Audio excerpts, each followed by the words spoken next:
Még mi is, hogy olyan magas. Hol van?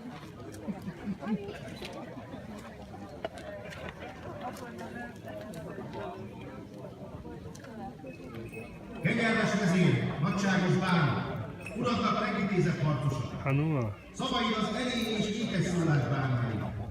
Az én uram, Szulejmán szultán, az uralkodás rózsafájának legszebbik virága, a tengerek viharjával dacogó Ciprus, korának legélesebb vitéze, a legigazságosabb uralkodó, kinek szájából a próféta szava szól.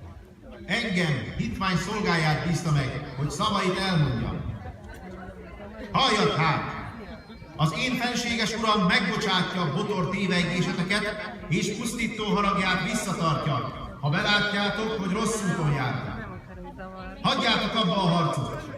Nyissátok meg a várkapuját, te pedig vitéz Régi Miklós, fogadd el a szultán meghívását, és légy sátrának vendége.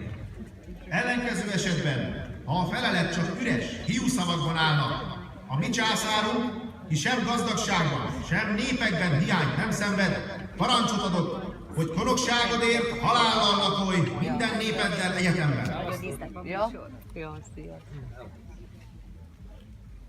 Tekintetes aga, áldás kísérjen utadon, ti fáradtságot nem kímélve jöttél el hozzám, hogy urad szavait elmondjad. A szent császári és magyar és csehországi királyságnak ő felsége az, mi kegyelmes urunk, rám a hitvány szolgára bízta legelősebb várának kulcsait, hogy oltalmazzam birodalma kapuját. Én azokat néked át nem adhatom, de urad nemes ajánlatára válaszul megengedem, hogy hitetlen seregetek békében elvonuljon.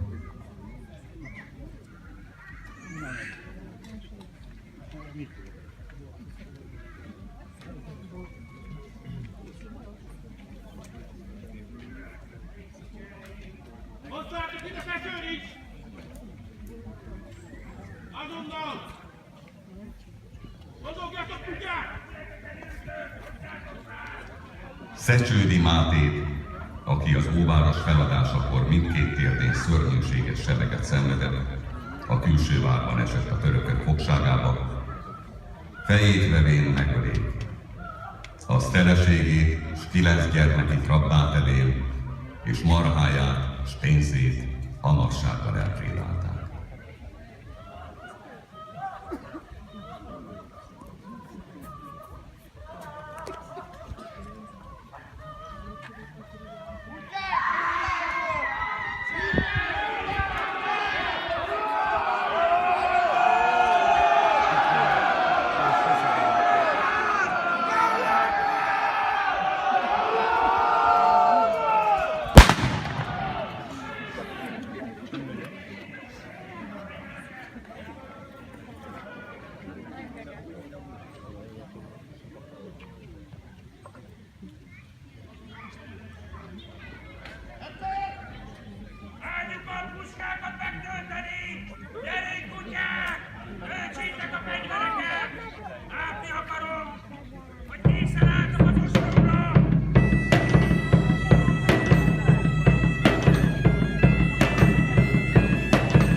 egy ekte török.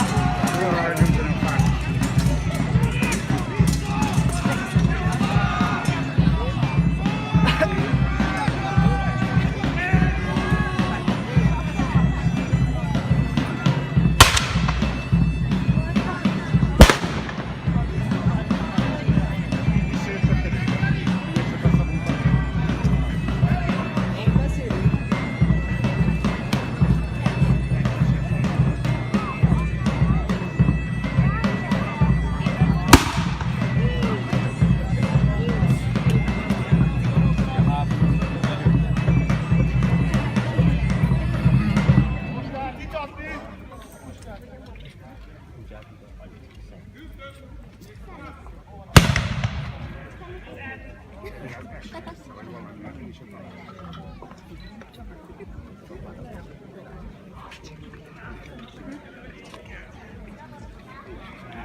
A Szigetvárba zárkózott Zrínyinek 7 gyermeke közül egyik fia, a királyi táborból elküldte embereit oroszlánképét mutató zászlóval, hogy apjáról hírt vigyenek.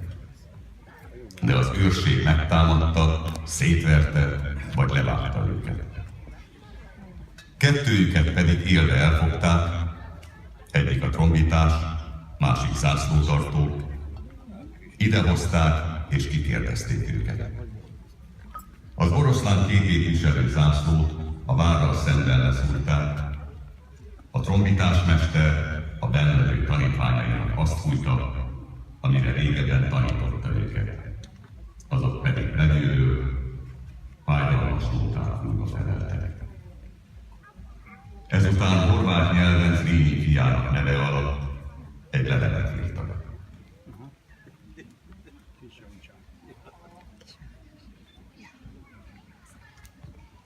Hallgass szavam, Zrínyi Miklós, hadságos bán, uradnak legvitézebb harcosa! Fiat üzenetét hozom, aki most a fényességes Szulejmán szultán, a tengerek viharjával dacoló Ciprus, a legigazságosabb uralkodó vendége. Íme itt áll fiat kürtöse és zászlótartója. Ugye megismered őket?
Lehet, hogy ideállítják, hogy nincs a csapatot, de látni sem. Akkor levágnázott belőle a képbe. Boldogságos atyám vagyok, ki a keresztény vallásért a várba zárkóztál, Jézus és Mária szerelméért a vallás és az ország jó hírét és tiszteletét tartott szem előtt. Helyzetednek megtudása véget nem lévén maradásod, ezért elég bajtársaimmal eljöttem ide, hogy tudomást szerezzek rólad. Itt fogóján lettem sebektől borítatva annyira, hogy alig van égtagom. Mielőtt meghalnék, ismerem állapotodat. Látom szemeimmel, hogy a kereszténynek köztanúsított hősiességed és vitézséged egyedül áll. hatalmas te padisakkal és hadseregével szembeszállni és megküzdeni csak a te örök dicsőségedhez, a fájdalomhoz, aggodalomhoz szokott személyedhez méltó. A horvát és magyar főuraknak a német császár ellen miattat sok kifogásuk és panaszuk van, mivel ígéretétől elállva nem küldött segítséget neked. Az oszmán szultánság vezíre ellenben a horvátoknál híres Szokol fia, az áldott ábrázatú és édesszavú hatalmas padisaknak kedvelt híve és tanácsadója, az okos Mohamed pasa őfensége, kinek élete és szerencséje tartós legyen, engem igen szívesen fogadott. Csügget szívemet felvidámította és sok kegyben részesített. Egyszer mint ezt mondta. Írj levelet atyádnak és világosítsd fel, hogy mi haszna van az elbizatodottságnak és makadságnak.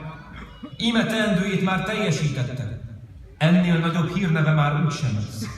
Jöjjön ki! A felséges padisaknak, a világ oltalmának kegyéből magas méltóságot adok neki, sőt remélem, hogy talán Engülüsz királyságát vagy császárságát is megszerzem neki.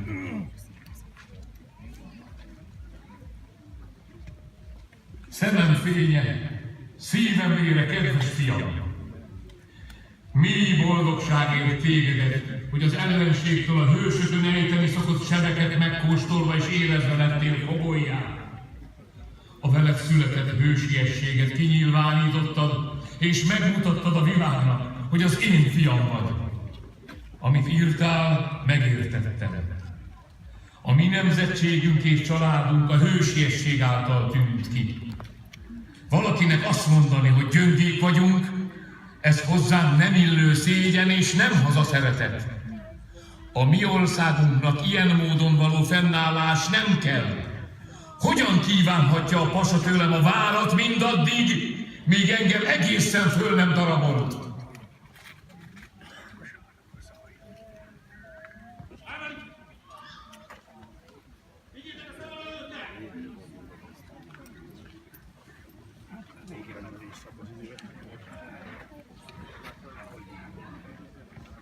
Átkozott gőgödért és makadságodért méltóképpen megbüntetünk.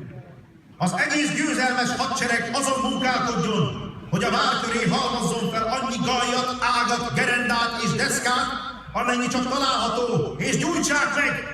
Égjenek a poklok tüzén a hitetlenek!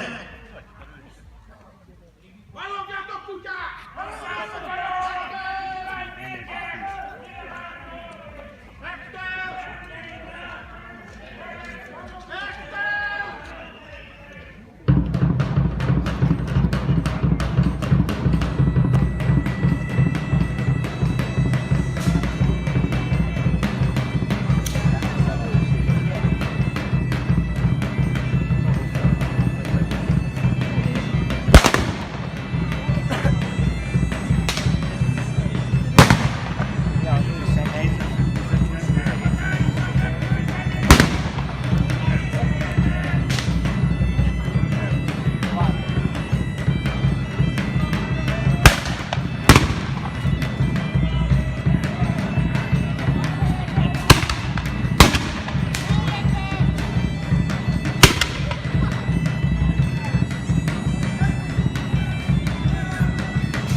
Ez jó ötlet. Már én beszarnék ilyen körül. Megkaszabolnál a fél. Hű szolgám, Cserenkó Ferenc, gyere hozzám! Halljak parancsol! Nincs szükségem most a nehéz ruházatra, hanem a könnyűre, ami nem akadályoz, amelyikben kellőképpen mozgékonyan tudom magamat védeni. Hozd ide fekete bársony prémes kalpagom, amely arannyal van zsinórozva, amelyeket esküvőkön szoktam viselni. Ládámból 100 magyar aranydukátokat, amelyek közé nem keveredhet török pénz.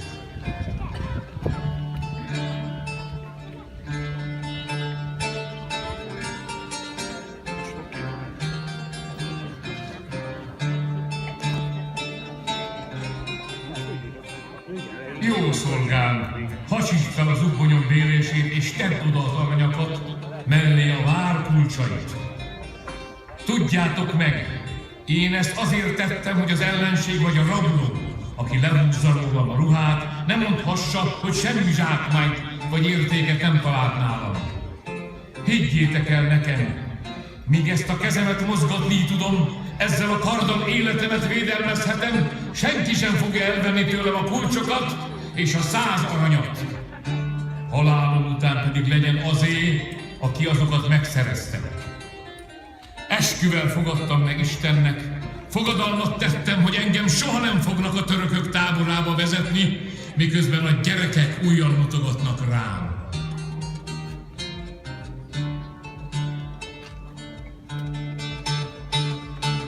Hozd ide jó vasú szabjáimat! Régi kardjaim közül ez az, amelyen az első dicsőséget és megbecsülést kiérdemeltem, ezzel szereztem mindazt, amim van. Ezzel a karddal a kezemben akarom most elviselni mindazt, amit az Isten ítélete rám szabad. Úgy segítsen és védjen engem az Isten, hogy nem szökni és menekülni akarok szigetből, hanem rendíthetetlen lélekkel elviselni és vállalni mindazt, amit az Isten akar.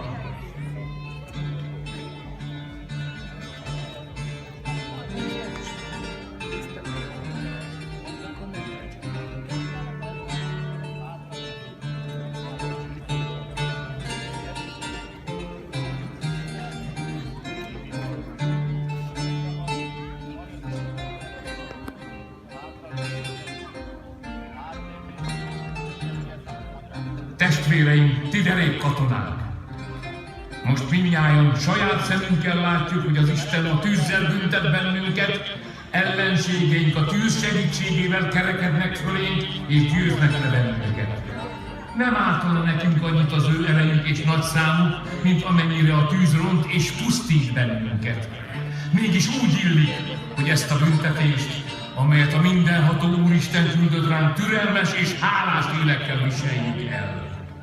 Ezzel ugyanis nem csak a mi bűneinket, hanem hazánk vétkeit is büntetni akarta. Különben is egyáltalán nem gondolom, hogy ne emlékeznétek, milyen fogadalmat tettem én nektek és ti nekem. Szent, az Isten tanulul hívő esküvel ígértétek meg, hogy itt együtt fogunk élni és halni. Hála legyen az Istennek, hogy eddig semmi becstelenség, semmi állulás nem fordult elő közöttünk, és ezután sem fog ilyen megtörténni. Mindnyájan látjuk már most, hogy ezen a helyen tovább tartózkodni nem lehet, még ha akarnánk is.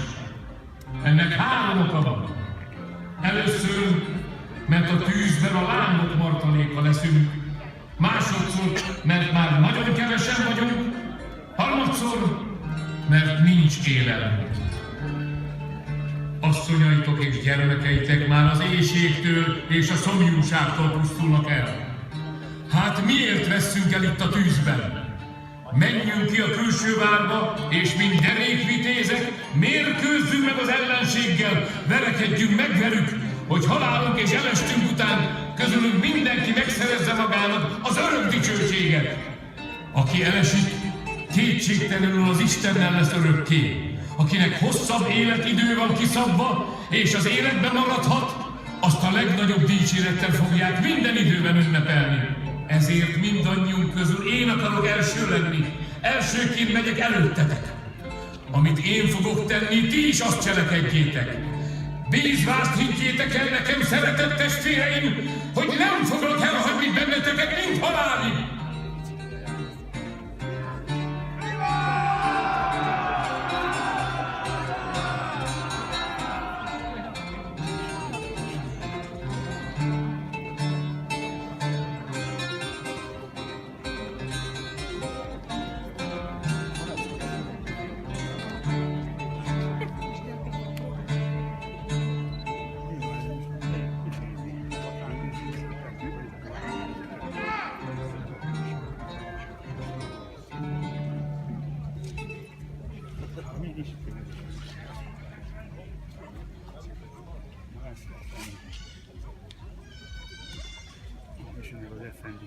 Jézus, segíts! Nyissátok a kaput!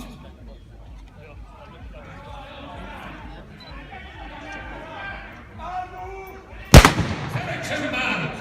Süsd el az ágyút!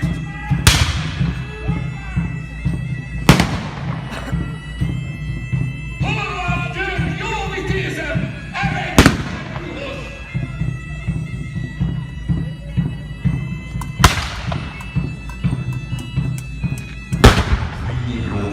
Mesztelen szabjával és kerekpajzsal a kezében. Előtte haladt Uralics az ászlóval, és utánuk a testvérek. Gyalogosok és lovasok, akik még életben voltak, mind követték. Még ott a hídon összecsaptak. A janicsárok azon a helyen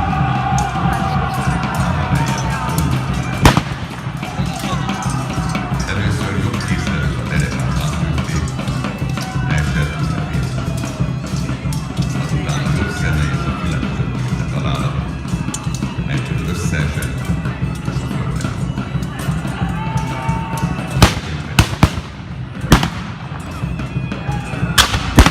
Kevesen üldözték a élőket, nagy tüzet támadták őket, és benyomultak hatalmas rohammal, igen nagy erővel a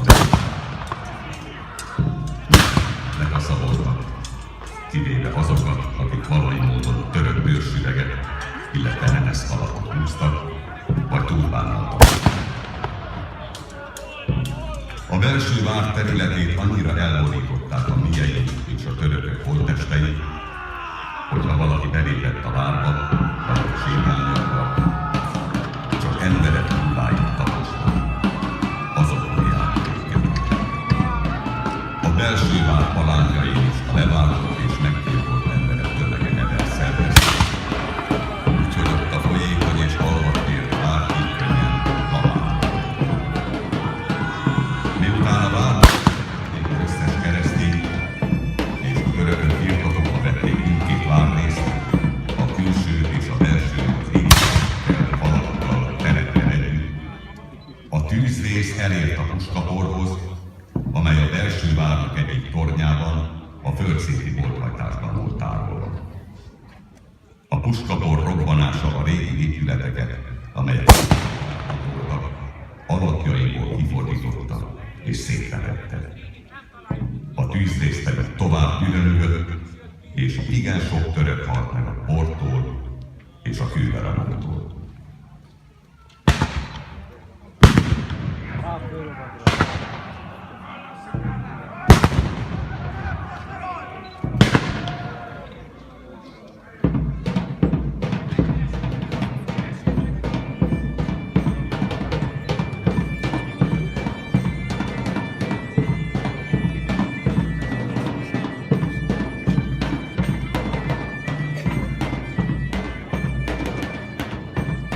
Zrínyi gróf még élt, amikor a janicsárok felkapták a testét, és fejük fölé emelve az apa elé vitték.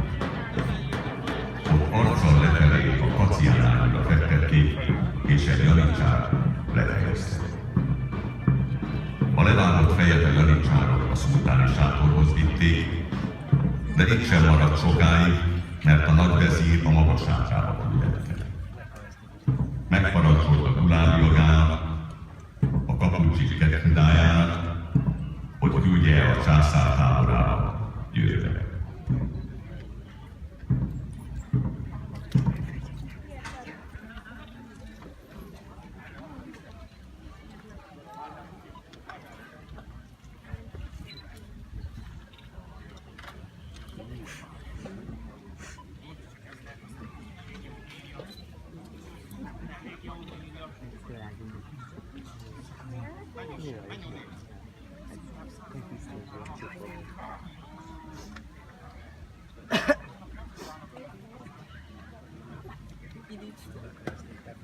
Tekintetes Aga, Vilics Musztafa vagyok Bányalukáról.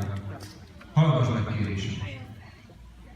Kérlek, engedd meg, hogy Zrínyi Miklós úr testét eltemessem, ki hozzám jó szívvel volt, mikor a fogja volt.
Mit lehetett volna nagyobbat remélni, mint a hazáért, a haza földjén meghalni? Nem is tudom, mit ígér nekünk ma a sors. Hosszú századok beszélnek majd rólunk, azért, mert a hazáért nyertük sebeinket és halálunkat. Ezután nem Rómát irigyelni, hogy déciusai voltak. A mi dicsőségünk nagyobb azokénál, hisz mi sokkal többen vagyunk, kik fejünket a biztos halál csapására mertük oda nyújtani. Imádkozom, fogadja el az éj ez áldozatot, ó magyar Istenem!